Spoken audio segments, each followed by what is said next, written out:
हरिओम. अष्टावक्र गीता. योगदास श्री जय गणेश जोशी यांचे प्रवचन.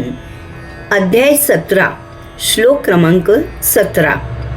न मुक्तो विषय द्वेष्टा नवा विषय लोलुपहा असंसक्त मना नित्यम प्राप्ता प्राप्तमुपाश्नुते. भावार्थ: मुक्त विषयांचा द्वेष करत नाही, तसेच तो विषयांना चिकटतही नाही, तसेच तो विषयांबद्दल मनाने सदैव अनासक्त असतो. तो प्राप्त आणि अप्राप्त वस्तूविषय उपभोगतो. महाविलक्षण आणि मोलाचा असा हा श्लोक आहे. आपल्या सर्वसामान्य पारंपरिक विचारांना धक्का देणारा आहे. मुक्त पुरुषाची येथे 2 लक्षणे सांगितली आहेत.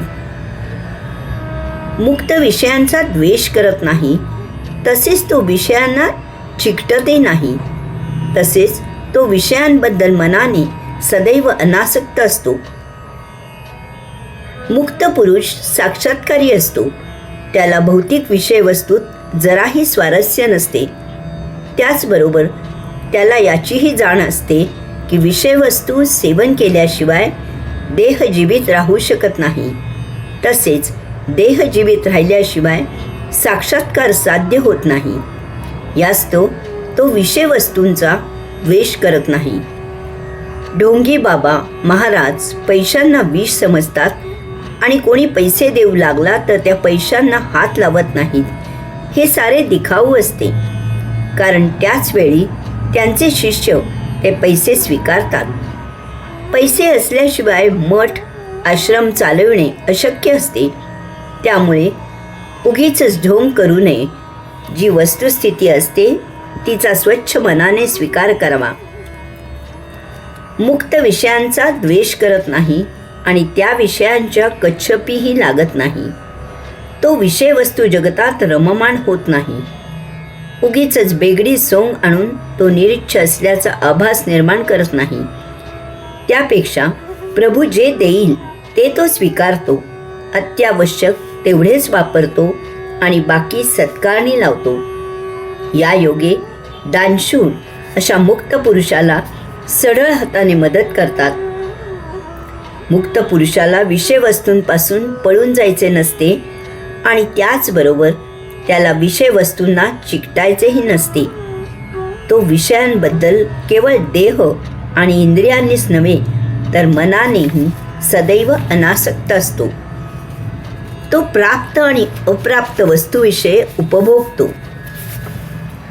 मनुष्य प्राप्त झालेल्या वस्तूबद्दल सदा नाराज असतो, दुःखी असतो, कारण जे मिळाले आहे त्यापेक्षा कितीतरी जास्त प्रतीचे बाजारात उपलब्ध असते आणि त्याला ते महाग असल्यामुळे किंवा काही अन्य कारणाने घेता येत नाही.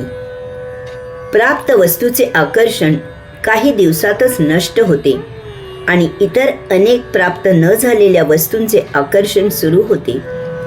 तो आजूबाजूला अनेक वस्तू पाहतो आणि मनातल्या मनात त्यांचा उपभोग घेणे सुरू करतो. अर्थातच प्रत्यक्षात काही त्या वस्तू त्याला उपभोगायला मिळत नाहीत. महागड्या गाड्या, महागड्या छान चोखीच्या आणि चैनीच्या वस्तू इत्यादींचा उपभोग तो मनातल्या मनात घेतो. सिनेमा, नटनट्या, खेळाडू, गायक, वादक यांच्याबरोबर संसार करण्याचा उपभोग मनातल्या मनात घेणारे आणि घेणाऱ्या व्यक्ती कितीतरी आहेत. अशा वस्तू आणि व्यक्ती नुसत्याच अप्राप्त नसून अप्राप्य असतात हे विसरले जाते.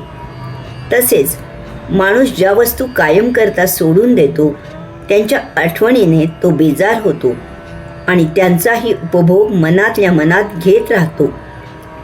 गतस्मृती त्याला उपभोगात रममाण करतात. अशा प्रकारे प्राप्त आणि अप्राप्त वस्तू जगताचा उपभोग माणसाला सदा दुःखात ढकलतात. मुक्त पुरुष प्राप्त वस्तू योगिक कारणाकरता वापरतो आणि त्या योगे सुखी होतो. त्याला जे उपयुक्त आहे तेच त्याला योगेश्वर देत असतो.